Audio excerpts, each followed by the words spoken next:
안녕하세요. 요즘 우리가 뉴스를 들으면 이스라엘과 팔레스타인의 그 전쟁으로 인한 많은 사람들이 희생되고 있는 이런 소식을 듣고 있습니다. 이 땅에 전쟁은 일어나지 말아야 하는데 그러나 이 세상에는 끊임없이 전쟁이 발생하고 있음을 보게 됩니다. 자, 오늘은 이스라엘과 팔레스타인의 전쟁에 대해서 오늘 좀 이야기를 나누고자 합니다. 여기 보이는 이 지도가 바로 이스라엘과 이스라엘이 연두색으로 되어 있는 이 지도가 이스라엘이고요. 그 다음에 지금 하마스라고 하는 그 단체에서 이스라엘을 향해서 폭격을 가한 그 가자 지구가 바로 요 부분에 있습니다. 요 부분이 가자 지구고, 또 여기 서안 지구라고 해서 요 흰색, 여기 흰색, 요걸 가리켜서 팔레스타인이라고 하는데, 요 가자 지구에서 지금 이스라엘을 공격을 해서 이스라엘에서 이 가자 지구로 또 공격을 하는 이런 일로 인해서 많은 희생자가 일어나고 있습니다. 자, 이 전쟁이 어떻게 발생을 하게 되었는지, 우리는 이 전쟁을 보면서 무엇을 생각해야 되는지 함께 한번 생각해 보려고 합니다. 첫째, 이스라엘과 팔레스타인의 조상이 누군가? 자, 성경에 보면 창세기 16장 15절에 하갈이 아브라함의 아들을 낳음에 아브라함이 하갈이 낳은 그 아들을 이름하여 이스마엘이라 하였더라. 아브라함의 첫째 아들 이스마엘은 이슬람교를 믿는 아랍인의 조상이 되었습니다. 아브라함의 둘째 아들인 이삭, 그리고 손자 야곱은 유대교를 믿는 이스라엘의 조상이고 또 기독교의 예수님의 조상이 되었습니다. 자, 창세기 25장 6절에 보면 자기 서자들에게도 재산을 주어 자기 생전에 그들로 하여금 자기 아들 이삭을 떠나 동방 곧 동쪽 땅으로 가게 하였더라. 미디안 족속은 아브라함과 그의 세 번째 아내 그두라 사이에서 태어난 네 번째 아들 미디안의 후손들입니다. 이스마엘을 비롯한 다른 아브라함의 서자들도 있는데 이들과 함께 아라비아 사막으로 해석되는 동방으로 보내졌습니다. 아브라함이 자기의 이제 친자, 자기 본처가 낳은 아들 이삭과 또 첩으로 받아들인 하갈이 낳은 이스마엘과 그 이후에 이제 본처가 죽고 또 두 번째, 세 번째 아내를 얻어서 낳은 서자들이 있는데 그 자녀들을 다 이 동방 동쪽으로 이삭을 떠나가서 살도록 그렇게 재산 좀 나눠주고 그렇게 했다는 거죠. 그래서 여기서부터 이삭의 후손과 또 이 이스마엘과 미디안 이 족속들이 서로 갈라지면서 갈등이 시작이 되죠. 창세기 37장 25절입니다. 그들이 앉아 음식을 먹다가 눈을 들어본 적 한 무리의 이스마엘 사람들이 길르앗에서 오는데 그 낙타들의 향품과 유향과 모략을 싣고 애굽으로 내려가는지라. 28절에 보면 그때 미디안 사람 상인들이 지나가고 있는지라. 형들이 요셉을 구덩이에서 끌어올리고 은 20에 그를 이스마엘 사람들에게 팔매 그 상인들이 요셉을 데리고 애굽으로 갔더라. 요셉을 이제 형들이 요셉을 시기해서 노예로 팔아버리는 그런 내용인데, 여기에 보면 이스마엘 사람들과 미디안 사람들, 이 상인들이 나오는 것을 보게 되죠. 그러니까 미디안 족속과 이스마엘 족속은 서자라는 정서적인 동질성이 있고 또 지리적으로도 서로 가까이 살고 있어서 이들을 간에는 서로 교류가 많이 있었음을 성경은 시사해 주고 있습니다. 이스마엘 사람들이나 미디안 사람들이 다 같이 애굽을 다니면서 상거래를 하고 살았음을 볼 수가 있습니다. 다음 두 번째, 팔레스타인과 이스라엘의 갈등이 어떻게 시작이 됐는지를 한번 생각해 보겠습니다. 팔레스타인은 옛날에 가나안이라 부르던 지역으로 기원전 11세기에 팔레스타인 사람들이 지배하였으므로 팔레스타인이라고 부르게 되었습니다.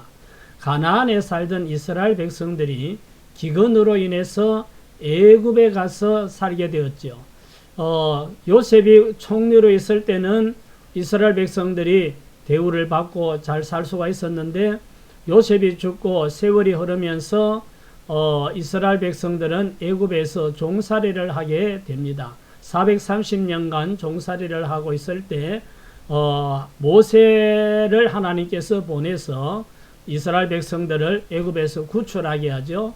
그렇게 해서 이스라엘 백성들이 애굽에서 나와서 이제 조상 아브라함이 하나님께 약속받은 가나안 땅으로 돌아가게 됩니다. 이 가나안 땅은 이미 오랫동안 공백이 있었기 때문에 팔레스타인 사람들이 그 땅을 차지하고 살고 있어서 그곳을 팔레스타인이라고 했고, 이제 이스라엘 백성들이 이후에 자기 이제 그 조상적으로부터 물려받은 하나님께 축복으로 받은 본 땅을 찾아가서 이제 전쟁이 일어나고 문제가 생겼죠. 자, 여기 보면 아까도 말씀드렸지만 요 흰 바탕은 이스라엘 땅입니다. 원래 이 전체가 팔레스타인, 이 전체가 옛날에는 가나안이라고 했던 땅이죠. 그 이스라엘 백성들이 여기에 살다가 애굽으로, 이 아래가 이집트 애굽인데 애굽으로 가서 430년 살다가 모세의 지도를 받아가지고 이제 다시 이 가나안 땅으로 들어오니까 팔레스타인 사람들이 이미 여기 살고 있었던 거죠. 자, 이스라엘 백성들이 원래 자기 조상의 땅을 차지하면서 그곳에 살고 있던 팔레스타인 사람들과 다른 민족들, 아랍인들이 내쫓기거나 한쪽으로 몰아내고 이스라엘이 나라를 건설하면서 이스라엘과 팔레스타인 사이에 갈등이 시작이 되었다, 이런 얘기죠. 그래서 어떻게 하다 보니까 이스라엘 백성들은 이 넓은 땅을 차지하고 팔레스타인 사람들은 이 가자 지구와 또 서한 지구로 나누어서 이렇게 좁은 땅에 몰려서 살게 되고, 또 다른 족속들은 또 다른 데로 쫓겨가기도 하고 많은 희생을 겪고 이렇게 했던 거죠.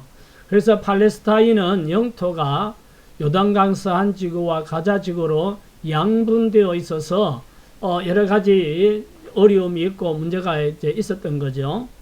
이렇게 해서 이들은 이스라엘과 팔레스타인 사이에 갈등이 점점 발생하게 되고 또 많은 전쟁이 일어나기도 하고 이렇게 했죠.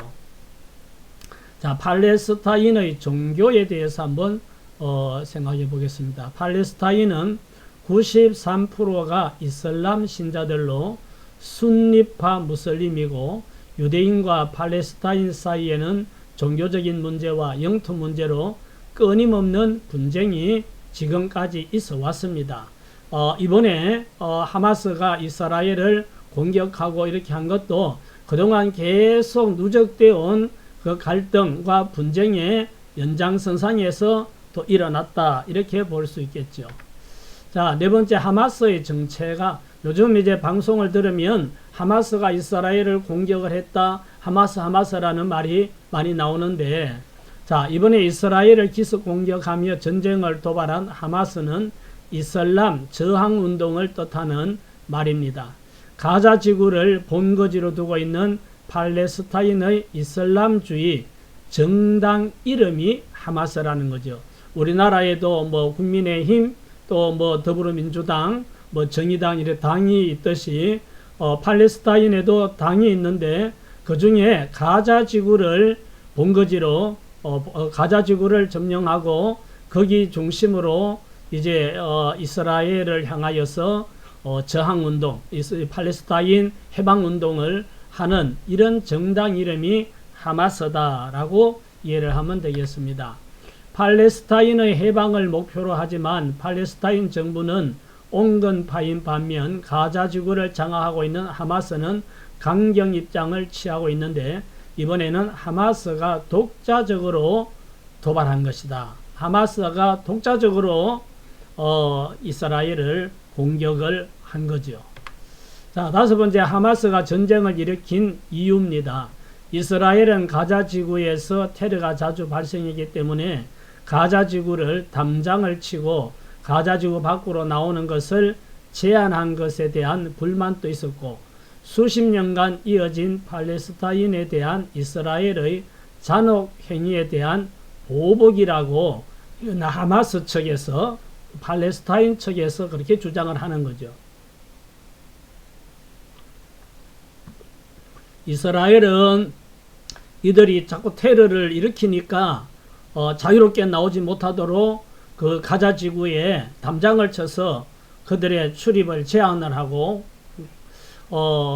그런 것에 대한 불만, 또 팔레스타인에 대해서 이스라엘이 잔혹 행위를 많이 했다. 그래서 우리가 보복 차원에서 이번에 공격을 했다. 뭐 이렇게 이제 주장을 하는데 또 다른 전문가들의 입장에서는 이렇게 이야기합니다. 미국 등 서방과 주요 외신은 최근 미국이 추진 중이던 사우디아라비아와 이스라엘의 관계 정상화를 막기 위한 것이라고 보고 있다.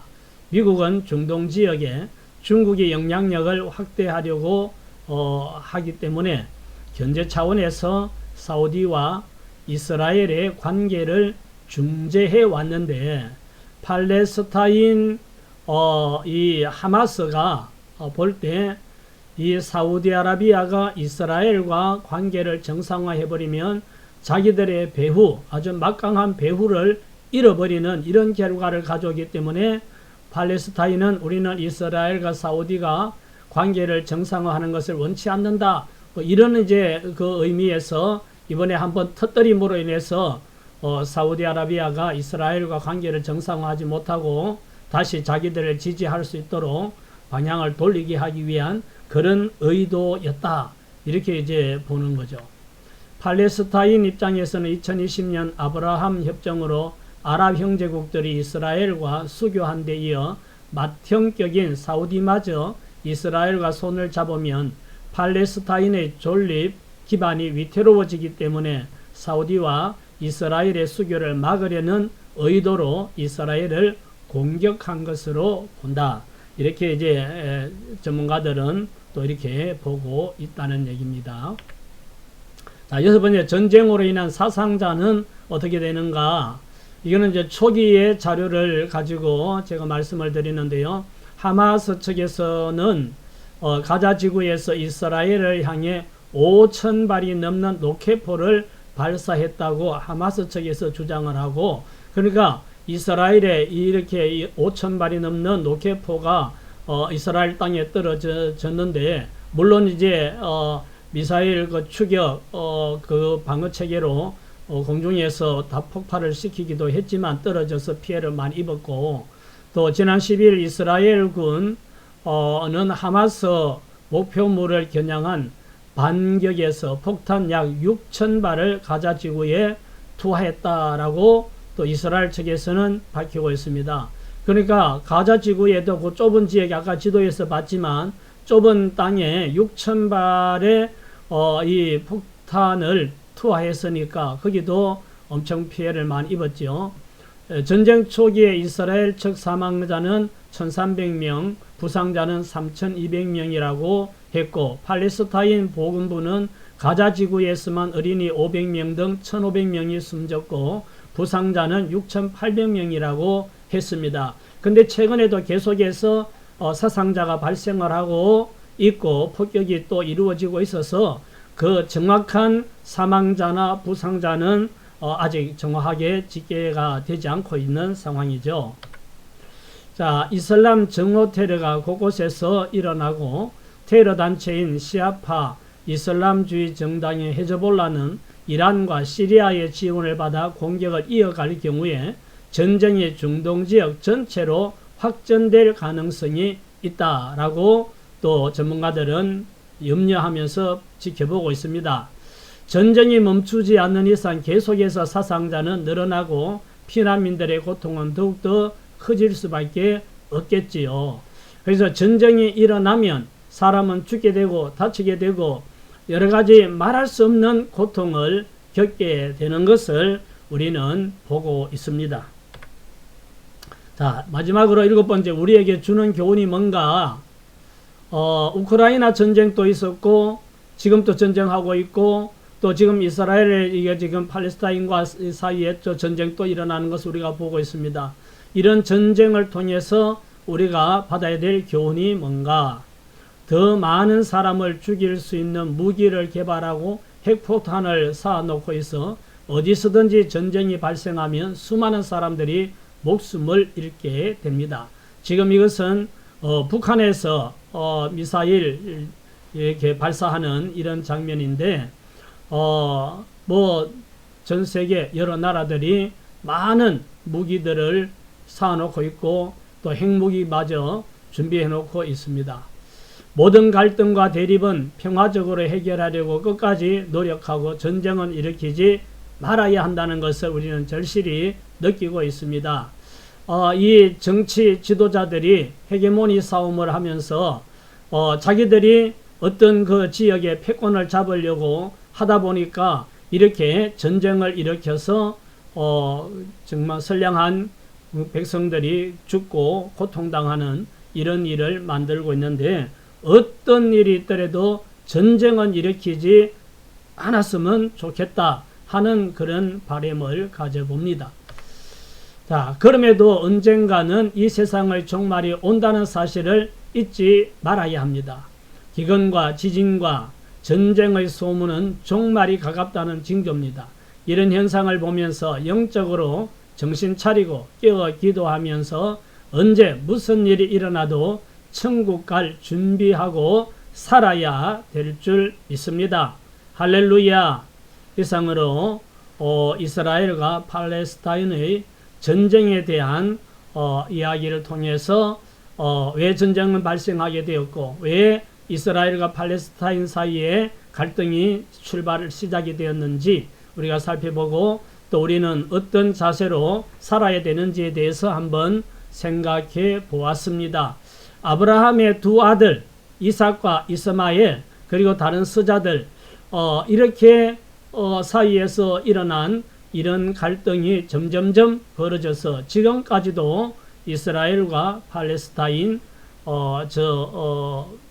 사이에 이런 갈등으로 전쟁이 일어나고 항상 테러가 발생하고 문제가 일어나는 것을 볼 수가 있습니다.